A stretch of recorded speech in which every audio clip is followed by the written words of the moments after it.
Entre la evolución de la pandemia, los logros de las farmacéuticas y las nuevas restricciones y la inflación, está el juego y hay muchísimo en juego. Momentum de la economía aquí en Ponte en Acción, hoy con Juan Ramón Caridad, Managing Director de la gestora GAM. Hola Juan Ramón, ¿qué tal? ¿Cómo estás? Un placer, buenas tardes. encantado de estar aquí. Y Hernán Cortés, socio de Olea Gestión. Hola Hernán, ¿qué tal? ¿Cómo estás? Muy buenas tardes. Y sí que es verdad que me veis un poquito más alto, ¿no?, de lo habitual. La verdad es que aquí cambiamos el plato también un poco todos los días, por eso de cambiar y no hacerlo todo igual. Hay muchísimo en juego ahora mismo. Bueno, mañana sobre todo mucho ojo, ¿no?, con el dato de inflación en Estados Unidos. Vosotros que no soléis mirar mucho al corto plazo, pero por ejemplo es uno de esos datos que tenéis ahí marcado en rojo, ¿no?, en el calendario.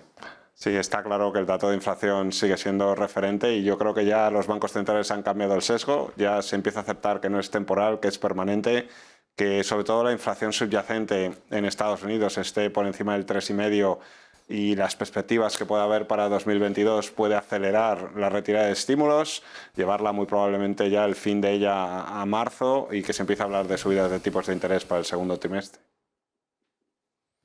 Sí, sí, bueno, yo incluso he leído algo de expectativas de 7% en el dato de inflación, que estábamos el 6,2. 6,1, 6,2, ¿no? O sea, que va a impresionar bastante al personal y evidentemente la subyacente hay que mirarla con lupa porque, bueno, pues el índice general siempre está la excusa del coste, en este caso de la energía. Pero claro, la subyacente realmente esa es más difícil de doblegar, con lo que si la subyacente se muestra por encima del 4,5 que mostró la última vez, pues lo encuentro bastante preocupante para la Reserva Federal. Así que mañana todo apunta a escalofrío o susto en los mercados. Sí, a dato alto de inflación. Es verdad que a partir de ¿Qué ahora... dato manejas tú más o menos? Sí, el 4% de la subyacente y el 6,5 son los datos que descuenta el consenso. Es importante entender mucho dentro de lo que será el dato de inflación, qué parte viene de salarios. Es verdad que el mercado en Estados Unidos está cerca del pleno empleo, se empieza a encontrar problemas entre los que se han retirado y la recuperación, empieza a haber problemas de mano de obra. Y el que no se disparen los precios, el que siga todavía al menos la inflación centrada en bienes, sería la excusa, lo más beneficioso para que reine la calma. Si empieza a haber inflación salarial, pues algo más de presión. Pero yo tampoco quiero dejar de recordar que mientras los bancos centrales tengan la curva tumbada, mientras los tramos medios y largos de la curva sigan donde están, si el 10 años americano, el 30 años no descuenta subida de tipos, la inflación en términos prácticos es menos peligrosa porque las empresas se siguen financiando a un coste muy bajo y los gobiernos al mismo. Así que yo creo que es dato de inflación preocupante si es de servicios, pero faltará el comodín de qué hace la Reserva Federal con su balance para bajar los tipos de interés o para mantenerlos bajos. Yo hay algo que no termino de entender o no me cuadra. ¿Por qué la rentabilidad del 10 años en Estados Unidos está en el 1,5? ¿No debería estar más arriba todavía? Es increíble y probablemente es porque la Reserva Federal está trabajando con su balance y comprando el 70, 80, 90% del papel que hay en mercado.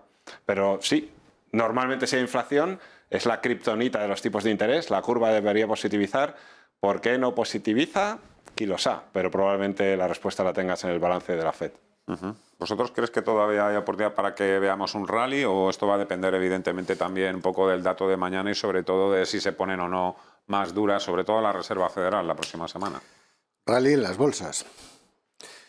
Yo creo que está todo el pescado vendido y además está vendido bastante caro este año porque Estados Unidos acumula una subida del 25% y Europa pues más o menos un 20%. Entonces, a nada que el mercado se estabilice un poco, pues no sería un mal año. O sea que yo creo que ya el rally está bastante cumplido.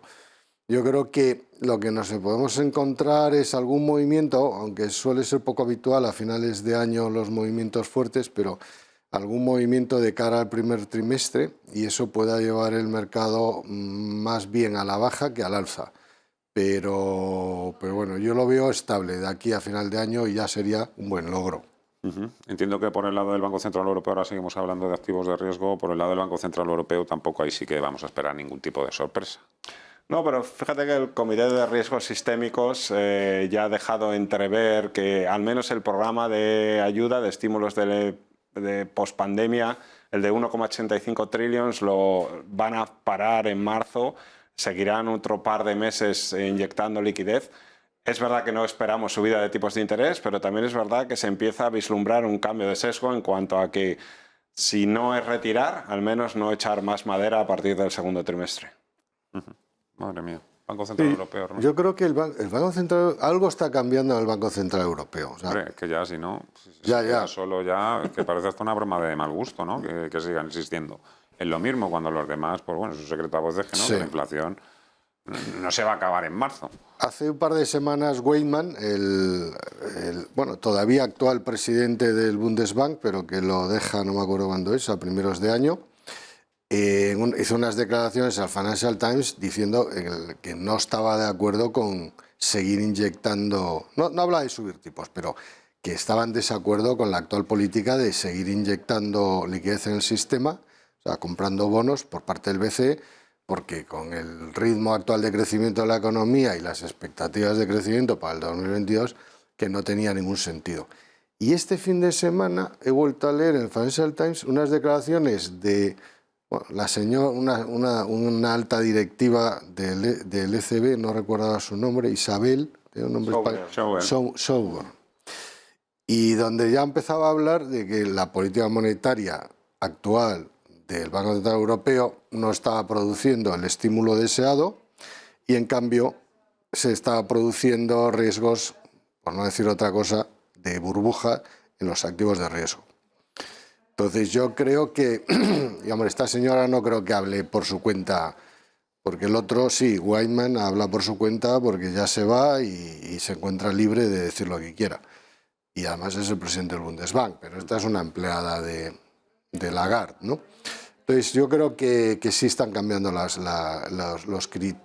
percepción de que esta política monetaria ya está agotada, que la economía ha cogido inercia, que saldrá una variante del virus que nos quitará unas décimas de crecimiento, pues sí, pero que la economía está en otro ritmo. De hecho, pues este año vamos a crecer al 4 el año que viene, previsiblemente al 4, con claros riesgos a la baja, pero me da igual, aunque sea un 3, un 2,5. Son crecimientos sanos, robustos y bueno, pues envidiables desde un punto de vista histórico. O sea que no tiene ya sentido, porque luego, claro, no nos olvidemos que a largo plazo, ya sé que no es para mañana, pero a largo plazo esos estímulos habrá que retirarlos del sistema. Y el balance del Banco Central Europeo es de 8 trillones. 8 trillones americanos, 8 billones españoles. Eso representa más o menos 2/3 del PIB de la zona euro. El PIB de la zona euro es del orden de 12 trillones y el balance es de 8 con algo trillón. Entonces, claro, la inyección ha sido brutal. Eso, pues, poco a poco habrá que ir retirándolo. O sea que no tiene sentido seguir enchufando la manguera cuando sabes que tienes una tarea pendiente. En el caso del Banco Central Europeo también es que se solapan las decisiones o las cuestiones más financieras o económicas con las cuestiones políticas. Un problema que no tiene ni la Reserva Federal, ni el Banco de Japón, ni el Banco de Inglaterra, ¿no? Aquí tenemos también un poco, tiene que hacer un poco equilibrismo, ¿no? El Banco Central Europeo, porque hay determinados países como España o Italia, los más endeudados, que claro, todo esto se le puede venir todo el tsunami, ¿no? Encima. Oye, Ángel, ¿vosotros los fondos que gestionáis son puramente bolsa española? ¿Tocáis también otros palos? Nosotros gestionamos principalmente un fondo, luego tenemos algún vehículo que se gestiona también a imagen y semejanza del fondo principal. Es un fondo principal con un objetivo de preservación de capital y una obtención de un 5% de rentabilidad media. ¿Vale? Objetivo que afortunadamente conseguimos a 3, a 5, a 10 años, incluso a 16. ¿Es un fondo de retorno absoluto? Exacto.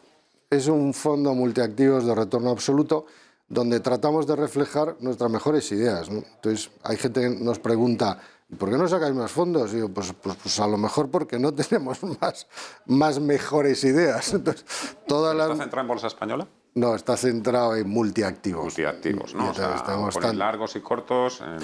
Es que os quería preguntar un poco por expectativas, bolsa española, porque tú de alguna forma expectativa de bolsas, ya un poquito a decir al principio de la charla que 8.500 IBEX 35, ¿dónde hay que firmar?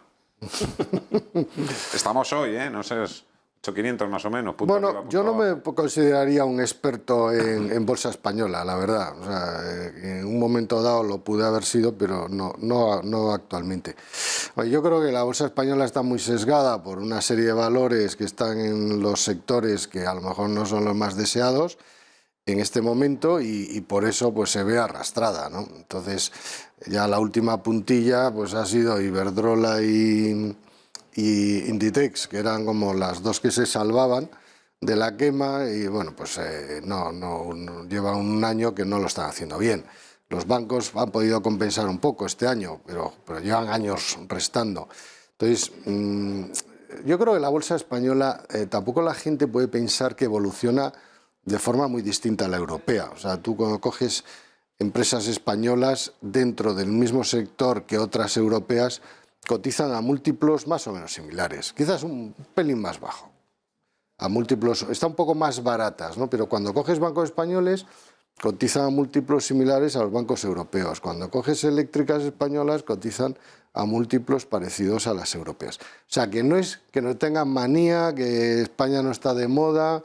No, ¿Qué tal? No, es los simplemente... dos sectores más bajistas este año en Europa creo que han sido turismo y energía, pues es que tenemos ahí nosotros bastantes representantes. Claro, Antes eran los bancos y ahora cuando se recuperan los Exacto. bancos, o las expectativas, ¿no? Más bien, pues Claro. llega el turismo y llega... Lo que pasa es que claro, se nos queda un poco a todos cara de tontos, ¿no? Con la ganancia acumulada que llevaba, casi un 15%, estamos ahora un 5%, bueno, ya la brecha continúa ampliándose respecto a otros índices europeos, pero a mí me llama eso poderosamente la atención. Muchos analistas, compañeros vuestros, que vuelven a depositar unas expectativas muy prometedoras en el IBEX 35 de cara a 2022, precisamente por el hecho de que se haya quedado atrás. Como se ha quedado atrás, tiene más potencial. Eso siempre, y también es verdad que si hay inflación y positivizaron las curvas, los bancos tienen ahí margen todavía de beneficiarse, y también, guste o no guste, seguimos teniendo la etiqueta de Latinoamérica. Ese riesgo latinoamericano, pues cuando claramente no está descontado para bien en el índice, y en ese sentido sí que hay un cierto potencial. La inestabilidad que han vivido países a nivel geopolítico como Chile, como Perú, en parte como Brasil o México, ha sido una zona muy expuesta al riesgo pandemia y al riesgo ralentización, y es previsible que si empezamos a salir de esas malas noticias también haya algo de mejora, simplemente por ese factor que muchas veces es injusto, pero que llevamos la etiqueta con nosotros. Hernán. Sí, yo estoy de acuerdo. Y la parte, en general, más que Latinoamérica, emergentes este año no la ha hecho bien. Y entonces, pues una categoría que por unas razones o por otras, en Asia, pues yo creo que la gente está temerosa de lo que pueda pasar en China con el sector inmobiliario, y eso ha arrastrado bastante a toda la zona. En Latinoamérica, por lo que decía Juan Ramón, total, que al final todos los emergentes no están de moda, vamos, que no es el activo preferido este año.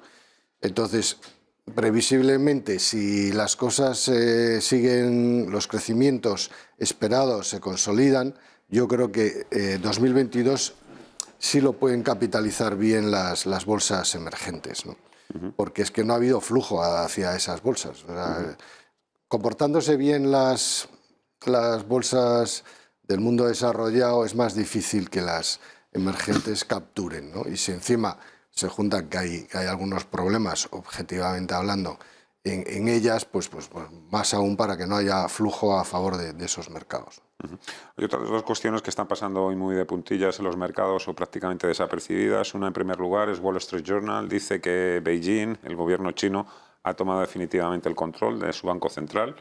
Entiendo que es un poco para todo el proceso que se viene encima para la reestructuración del sector inmobiliario, o yo por lo menos hasta ahí he leído, no sé si vosotros habéis tenido la oportunidad también de echarle un vistazo. Y luego está todo el tema de Rusia, Estados Unidos, la frontera con Ucrania. Esta mañana, bueno, por lo visto han tenido una conversación, Putin y Biden, pero de alguna forma ha acabado un poco de, ojo, si invades Ucrania, prepárate también porque yo voy a utilizar todas mis herramientas, no militares evidentemente, pero sí financieras o económicas un poco. ¿Creéis que por ahí puede haber también alguna brecha o alguna grieta que empiece a hacer agua?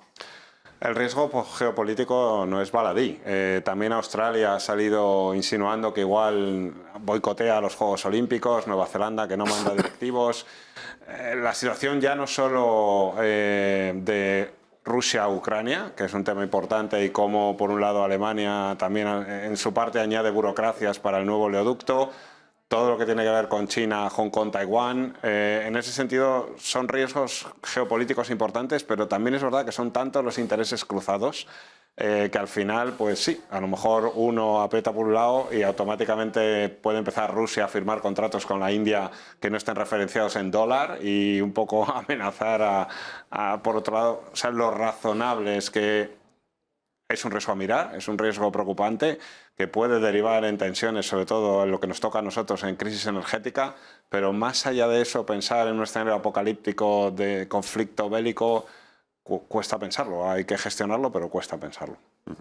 Lo que añadir, Hernán. Sí, bueno, son evidentemente dos cisnes negros que están ahí a los cuales les asignaba muy pocas probabilidades, pero últimamente empezaba a asignarle alguna más, porque veo la preocupación tan importante en los países de la zona que me da la sensación, digo, que claro, como nosotros desde aquí no tenemos el pulso local, si los locales están preocupados, pues cuando menos tendremos que asignarle alguna probabilidad más de que las cosas se pongan peor y eventualmente que pudiera un amado conflicto, un mini conflicto. El caso es que bueno, llevábamos tiempo sin conflictos geopolíticos y ya nos habíamos un poco olvidado, la verdad, pero vuelven otra vez a estar encima de la mesa. Entonces, otro factor más de volatilidad. Bueno, pues veremos qué es lo que sucede y a ver si se cumple ese pronóstico que habéis hecho de cara a mañana, y si no, os llamo, como la inflación haya bajado en Estados Unidos. Bueno, vamos a ver qué tal se lo toman los mercados y eso, y si bueno, pues crecen o aumentan las expectativas de subidas de tipos o reducción de estímulos más rápido de lo previsto. Juan Ramón Caridad, de la gestora GAM, Hernán Cortés, de la gestora Olea Gestión, un placer, muchísimas gracias a los dos, que paséis feliz semana. Gracias. Hasta la próxima. Antes de hacer una pausa, nos queda todavía días de trading. Vamos a hacer una conexión con una presentación que se está haciendo ahora mismo en una casa muy querida también por Negocios Televisiones, Renta 4. Está avanzando cuáles van a ser sus planes, cómo va a evolucionar este negocio tan duro de la banca de inversión. Seguida hacemos la pausa y volvemos. Hasta ahora.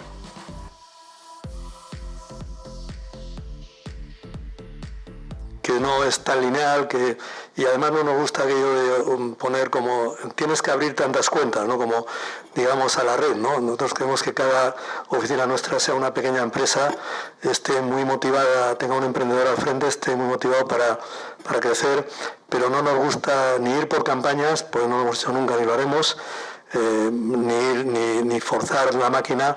Y yo creo que es importante también, y no lo he dicho, pero aprovecho para decirlo, ¿no? Como he dicho antes, creemos que hay un alto crecimiento en el mundo de las demandas de servicios de inversión, pero también es importante digerir el crecimiento y entender el crecimiento, es decir, no se puede morir de éxito. Nosotros a lo mejor podríamos crecer mucho más, estamos creciendo bien, este año vamos a crecer muy bien, pero a lo mejor podríamos crecer mucho más, ¿no? Pero haciendo cosas que no queremos hacer, ¿no? Porque a veces el crecimiento muy rápido y muy acelerado se paga, ¿no? Entonces, mantener una calidad de servicio, no morir de éxito, mantener una cultura con el cliente, creemos que es muy importante. En ese sentido, nosotros ahora mismo estamos en torno a 110.000 clientes, vamos abriendo cuentas a un ritmo ya cercano a las 2.000 cuentas mes en la red española, aparte de Latinoamérica, y vamos bien. Pero no tenemos un objetivo de decir, es que quiero llegar a 500.000 cuentas. Sí, queremos llegar y creemos que vamos a llegar, pero no le hemos puesto a eso ni tiempos ni...